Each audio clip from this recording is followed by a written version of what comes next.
Hello everyone, welcome to our course Solar Photovoltaics. Today we will learn about amorphous silicon solar cell. If you remember from the last few lectures, we have started with solar photovoltaics. In this context, in the last two lectures, we have discussed about crystalline silicon solar cells. To recapitulate few of the factors which we learnt in our earlier classes are how to make a crystalline silicon, and starting from crystalline silicon, how to make a crystalline silicon based solar cells. What we have showed there, the major source of silicon is sand, and silicon is the second largest abundant material on the earth's surface. Now, this silicon, which is usually derived from the sand, that is first mixed with the coke or the carbon at high temperature in a arc furnace, and further by the Siemens method we make a polycrystalline silicon. But to get a single crystal silicon, we have to further purify it.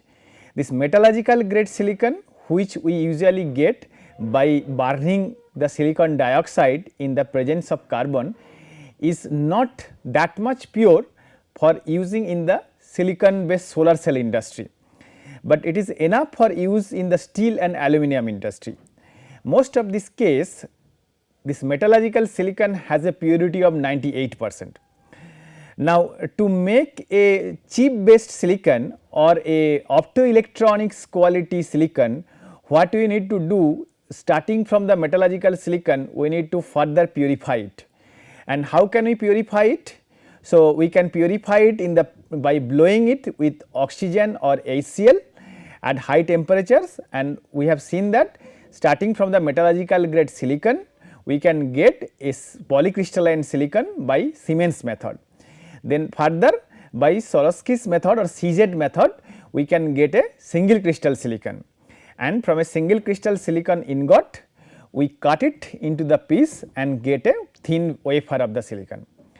Now, we can do a p-doping of this silicon wafer, but to make a solar cell, we need to have a p-n junction. So, that is achieved by diffusing some kind of carrier gas which contains the phosphorus as a donor impurity and along with some minor amount of the oxygen. So, what will happen, this phosphorus will dope on all side of this p-doped semiconductor. Now, by selectively etching the front surface, we can get an ideal p-n junction solar cell. Then finally, we deposit the metal electrode on the top and also some anti-reflection coating. You remember what was the role of this anti-reflection coating? It was to minimize the reflection loss as minimum as possible. And finally, once we get a silicon wafer or silicon solar cell, then we assemble those silicon solar cell to get a solar module. We assemble many of the solar module to get a solar panel, and we assemble many of the solar panel to get a solar cell array, and this array is usually installed for the practical application. This was the story of a single crystal silicon solar cell, and we have also mentioned that this single crystal solar cell showed very high efficiency, as high as sometimes 20 to 24% or even 25% efficiency. But the huge processing cost which comes due to the high temperature and the material processing makes this solar cell very costly. Now, a technology will only be available for the common people when the cost is also reduced at the same time as far as its quality or as far as its efficiency is concerned. So, that part is done by the second generation solar cell. So, that we will learn in details today. So, just as we mentioned, the solar cell technologies based on the silicon wafer are generally referred to as the first generation technologies, whereas the cell technologies based on thin film are referred to as the second generation solar cell. Now, the primary objective of the thin film technologies is to reduce the cost of PV modules significantly than the wafer based technologies. Where this high cost is coming? This high cost is coming in the first generation solar cell from the material processing, because it involves high temperature processings, and also the yield is very low. So, because of that, the cost of production of first generation solar cell is often very high. On the other hand, the second generation solar cell or the thin film based solar cells, that involves a relatively easier processing method which does not always involve high temperature and which makes it little bit or less inexpensive or less expensive in comparison to the first generation solar cell. Thin film solar cell technologies include amorphous silicon and it is include CDTE. CDTE stands for cadmium telluride. Cadmium telluride is a quantum dot. So, we can use the quantum dot also to make a solar cell. 6, this is a metal based solar cells and thin film crystalline silicon solar cell technologies. So, these are all part of the second generation solar cell technologies. Now, some of the basic advantages of the thin film solar cell technologies over the first generations are the following. The first important thing is that low material consumptions. Here the amount of materials required to process the silicon solar cell is much less in comparison to the wafer based technologies. Second is shorter energy payback period. So, since the amount of heat required here to generate or process this kind of thin film is much less than the first generation solar cell, the energy payback period is much shorter in comparison to the first generation solar cell. Then it comes monolithic integration, large area module. So, we can make a very large area solar cell module out of this solar cell. Material properties can be tunable. This is very important. In many of this material, for example, we take an example of CDT, cadmium telluride, it is a quantum dot. Now, we know that this quantum dot has a very Bezier properties. If you change the size or dimension of this quantum dot, their optical and electrical properties changes. For example, if I took two quantum dot like one like this and another is like that, one has a dimension of 5 nanometer and another has a dimension of let us say 8 nanometer. So, these two quantum dot even they made of the same material CDT, their emission, the optical emission and absorptions will be quite different. Now, we can utilize this CDT because of the difference in the optical properties to make different kind of optoelectronics device, for example, solar cell or LED. So, the material properties can be tunable here, that is one of the very important aspect in the second generation solar cell. Low temperature process. So, the processing temperature which involves here is much low in comparison to the wafer based technologies. And finally, transparent modules can be made. So, we can make a transparent modules out of these thin film solar cells. So, what will be the advantage for that? If we can make a transparent module, then we can put it in our window, we can put it in our wall. So, basically we can make a transparent window or transparent wall and still can get sunlight based energy in the room. So, that is one of the big achievement of these thin film based solar cells. So, because of this advantage, it take over from the first generation based silicon solar cell very shortly. Now, let us learn some of the deposition techniques or some of the thin film growth techniques. One of the very important technique in this context is PVD or physical vapor deposition. The most common methods of physical vapor depositions of material or metal are evaporation, sputtering, molecular beam epitaxy or MBE, metals and metal compounds such as titanium, aluminum, copper, titanium nitride and tantalum nitride can be deposited by PVD. So, commonly titanium, aluminum or copper we usually deposit by physical vapor depositions. Now, some of the common methods as we mentioned for the PVD method for metal are evaporation, sputtering and MBE or molecular beam epitaxy. Evaporation occurs when a source material is heated above its melting point in a vacuum chamber. So, we take the material in a vacuum chamber, we create ultra high vacuum, then we heat the material substrate above its melting temperature, so that the atomic gas of the metals start forming and it deposit on the desired substrate. The evaporated atoms then travel in straight line due to a long mean free path created by the vacuum and deposited on the wafers. The metal source can be melted by resistance heating, RF heating, RF stands for radio frequency. So, RF heating or by a focused electron beam. So, these are the methods by which we can melt the metal. So, what are the methods we can melt the method? One is resistive heating. So, there you connect some kind of resistance along with this substrate, below the substrate, you pass a very high current, and we know that because of the current there will be heat will produced in the resistance or in the load, and because of the heat the metal can be melted. Similarly, we can use radio frequency based heating method, or we can use focused electron beam for heating the metal. Now, finally, once the metal got heated and also the chamber is vacuum, the mean free path is quite high. So, the beam of this metal atoms which is now in a gaseous state can travel inside this vacuum distance and go and deposit on the silicon wafer. So, that is the technique behind this evaporation method. The metal evaporation done by resistive heating is usually called thermal evaporations. This method sometimes also called thermal evaporations.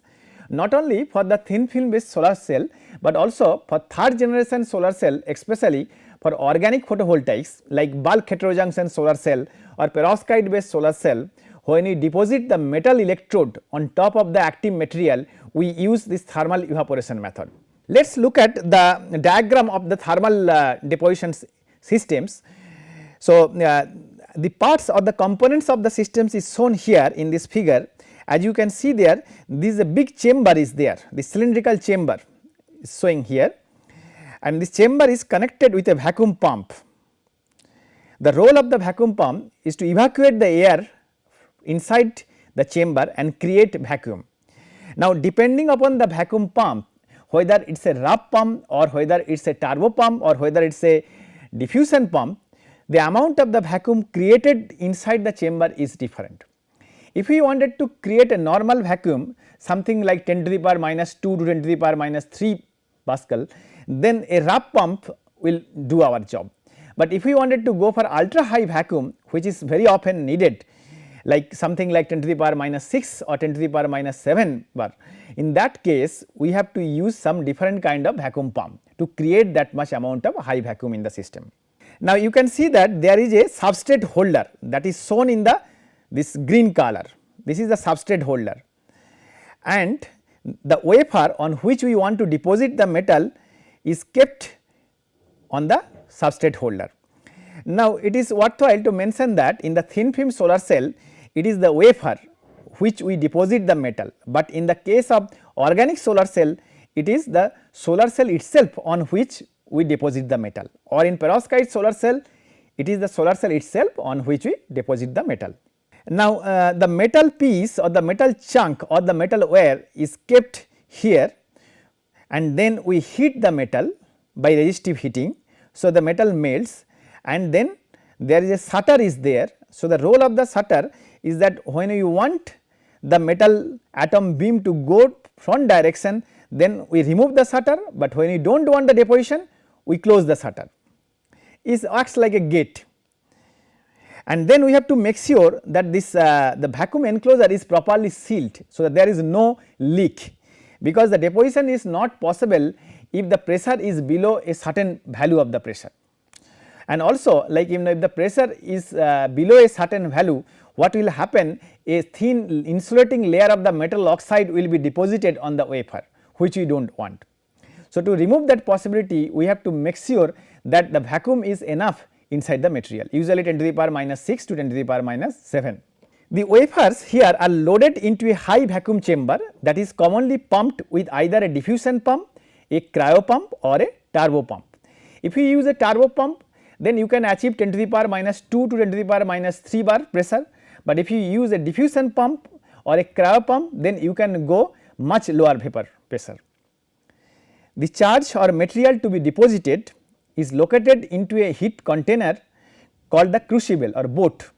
Now, for different materials or different metals, we use different shape of boat or crucible.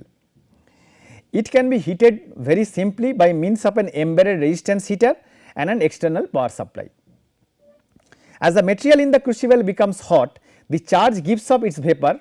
Since the pressure in the chamber is much less than 1 millitorr, the atoms of the vapor travel across the chamber in a straight line without hitting any gas molecule left in the vacuum chamber until they strike the surface where they accumulated as a film. And we can control the growth of the film by some kind of sensor or piezoelectric sensor. On the other hand, in the case of sputtering, the target material and the substrate is placed in a vacuum chamber.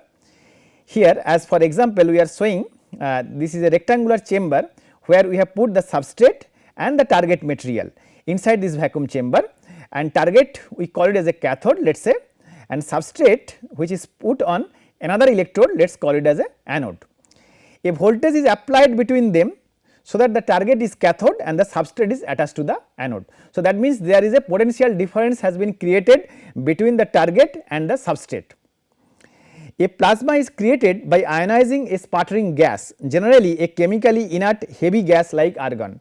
So, in sputtering we use usually inert gas like argon, and we create plasma inside the chamber. The sputtering gas bombards the target and sputters off the material we would like to deposit. So, what it does, like the sputtering gas or the plasma gas, so it goes and hits the target and it rips out the atom layer from the target, because that is the target which we wanted to deposit on our substrate. The third method in this context is MBE or molecular beam epitaxy, a very sophisticated technique which is used for the growth of the thin film, very controlled growth of the thin film, especially for gallium nitride or gallium arsenic. It is used very commonly. Molecular beam epitaxy or MBE was developed in the early 1970s as a means of growing high purity epitaxial layers of compound semiconductors. So, what is compound semiconductors? Like single layer semiconductor example is like silicon or gallium arsenide, but when you have a multiple layer of semiconductors, like let us say for some operation I need to have a layer of gallium arsenide and gallium phosphide together. So, that is an example of a compound semiconductor. To grow a very controlled layer of this compound semiconductor, we usually use molecular beam epitaxy. It has evolved into a popular technique for growing 3-5 compound semiconductors as well as several other materials. MBE can produce high quality layers with very abrupt interfaces and good control of thickness, doping and compositions. Now, in MBE method you can control the thickness of the film in nanometer level. Even you can control the growth of the defect states, the doping and the compositions of the material very precisely. In MBE, the constituent elements of a semiconductor in the form of a molecular beam are deposited onto a heated crystalline substrate to form thin epitaxial layers. In this technique, growth rates are typically on the order of few angstrom per second, and the beam can be shuttered in a fraction of a second, allowing for nearly automatically abrupt transition from one material to another. If the growth rate is 1 angstrom or 2 angstrom per second, so that means we can imagine that, let us say I wanted to make 2 different layers of a semiconductor. One semiconductor gallium arsenic which I need 2 angstrom layer, and on top of that let us say I need gallium phosphide layer which is also 2 angstrom, material A and material B. Now, out of these 3 different methods which we described here, one was sputtering, another was thermal evaporation, and the third was molecular beam epitaxy. So, we have to use molecular beam epitaxy for this precise control, and when we need to have an epitaxial growth of the compound semiconductor. Now, since the growth rate is 1 or 2 angstrom per second, we can start on a crystalline wafer to grow gallium arsenide, and we can grow 2 angstrom and rapidly put the shutter on and then change the source or change the target material to go to gallium phosphide. Then we can alternate this method.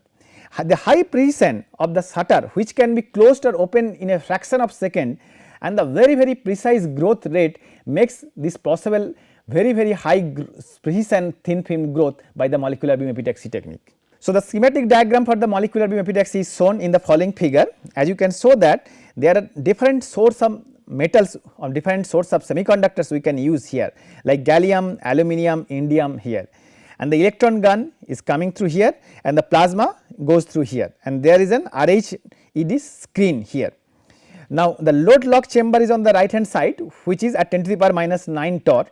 Now, this is the substrate heater and which can rotate. Now, either if we choose the gallium or aluminum or indium, so depending upon that which material we can choose, it can fall on the substrate and it can deposit this, and the plasma, the nitrogen plasma, usually they fall on it and then rip off the material and try to help to deposit on the substrate.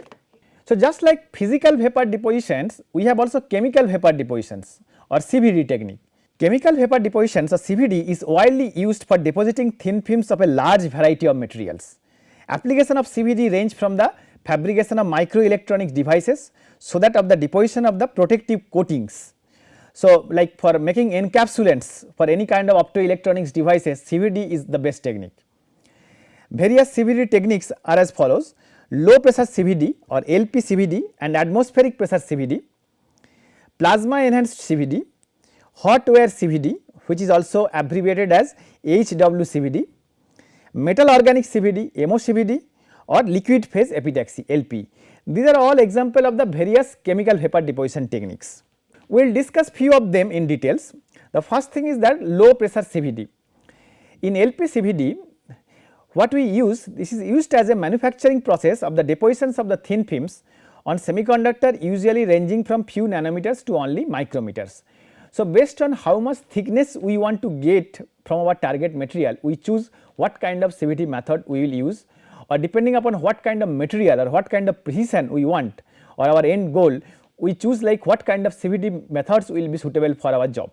So, in LPCVD, the growth film include a variety of materials, including polysilicon for gate contacts, thick oxides used for isolation, doped oxide for global planarization, nitrides and other dielectrics. LPCVD is a process where a gaseous species reacts on a solid surface or wafer, and the reaction that occurs produce a solid phase material. Each and every CVD process has the same 4 steps that must happen. So, there are 4 steps happen in a CVD method. In the first stage, the reacting gaseous species must be transparent to the surface. So, whatever the gas we wanted to react, that needs to be transferred to the surface. Second, the gaseous species must absorb onto the surface of the wafer. The second process is that once this gaseous species reach the wafer substrate, the wafer needs to adsorb them. Third, the heterogeneous surface reaction produce reaction or the reaction products. Finally, the gaseous reactants need to be removed from the surface. So, these 4 methods is common for all kind of CVD method.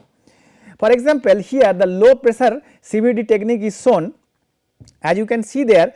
So, there is a chamber, okay, and then this chamber is very often made of the quartz tube, and which is placed inside a heating coils, and these are the wafers, and these are the wafer boards on which the wafers are held, and whatever we wanted to deposit, that comes here. So, this is the loading door and this is the process gas inlet, and we can control the pressure by a gauge here, and this outlet is going to the pump. The second method in this context is the plasma enhanced CVD or PECVD, which is a very commonly used CVD technique by the semiconductor industry. PECVD is a fabrication method for depositing thin films on a wafer. PECVD is used to deposit silicon dioxide, Si3N4, SiOe-NZ and amorphous silicon films. In this method of CVD, plasma is added in the deposition chamber with reactive gases to create the desired solid surface on the substrate. So, whatever the gas we wanted to adsorb on the surface, that we call as a reactive gases. So, that reactive gases comes through along with the plasma. Inside the chamber, plasma and the reactive gases, they go and fall on the desired substrate. The plasma now helps this gaseous or the reactive gases to adsorb on the substrate. Plasma is particularly ionized gas with high free electron content, about 50%. Plasmas are divided into 2 groups: cold plasma, also called non-thermal plasma, and thermal plasma. In thermal plasmas, electrons and particles in the gas are at the same temperature. However, in cold plasmas, the electron have a much higher temperature than the neutral particles and ions. Therefore, cold plasmas can utilize the energy of the electrons by changing just the pressure.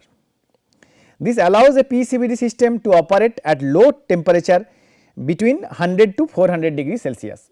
So, if we use a cold plasma, then we can use a temperature range between 100 to 400 degrees Celsius.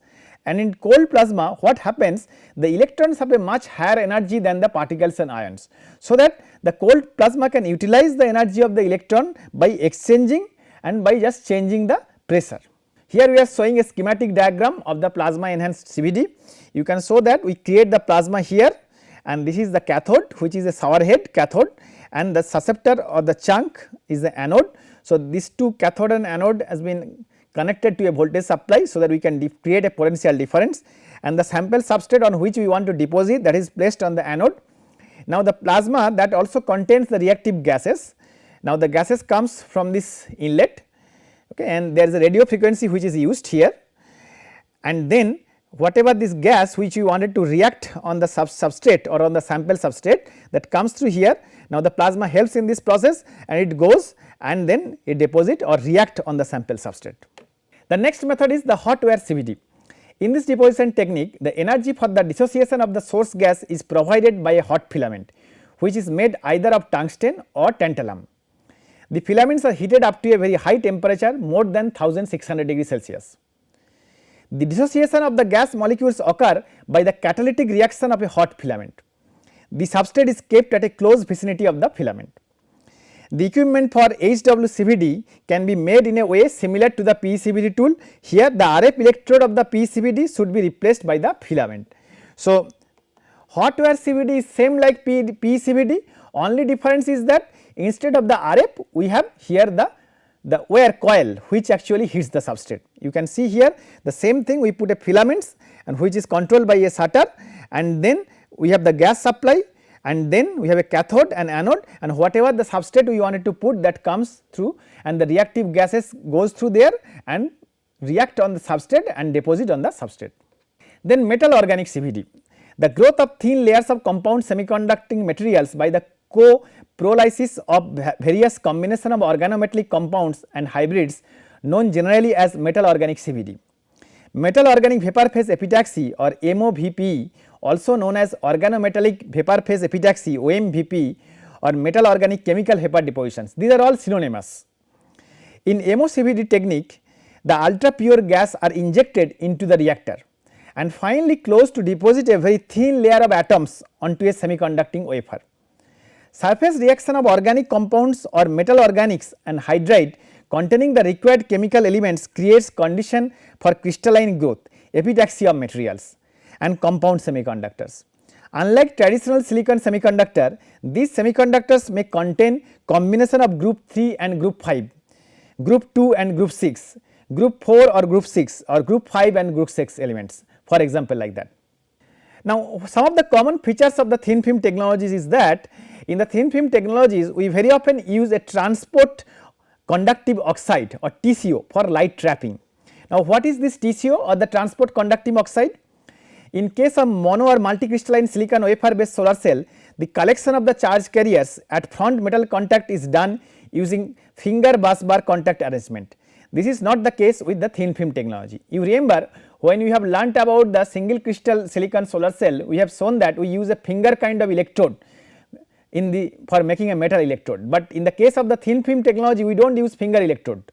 We used a transparent conductive oxide layers, usually an ITO or FTO, which is an indium doped tin oxide layer or fluorine doped tin oxide layer.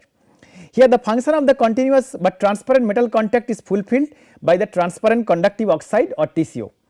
The TCO is generally used at the front side of the solar cell where it becomes metal contact, but in many cases it is also used at the back side of the cell, mainly for improving the optical properties of the cell by refractive index matching. A good TCO layer should fulfill these conditions. For minimum reflection, thickness of the TCO should fulfill the following requirement: d TCO into n TCO is equal to lambda by 4. So, where d is the thickness of the TCO layer and n is the refractive index of the TCO layer.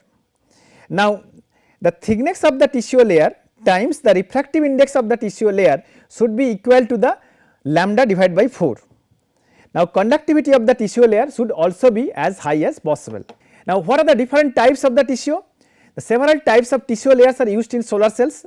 The TCO layers include indium tin oxide ITO, as we just mentioned, SNO2 tin oxide, zinc oxide boron or boron doped zinc oxide, aluminum doped zinc oxide, etc. Among this ITO fulfills almost all the requirements of a TCO layer and it is successfully used in the front contact in substrate configuration of a cell. The ITO is normally deposited using APCVD method at high temperature, somewhere around 500 degrees Celsius. The zinc oxide is also another famous, abundant and non-toxic TCO material that can be easily deposited at low temperature or 300 degrees Celsius. Now, possible solar cell structure out of these things are 4 possible solar cell structure can be realized. One is homo junction, another is PIN junction, another is heterojunction solar cell, another is the multi-junction solar cells. But today we will learn so far. In the next class, we will discuss in details about the different types of the thin film solar cells. Thank you.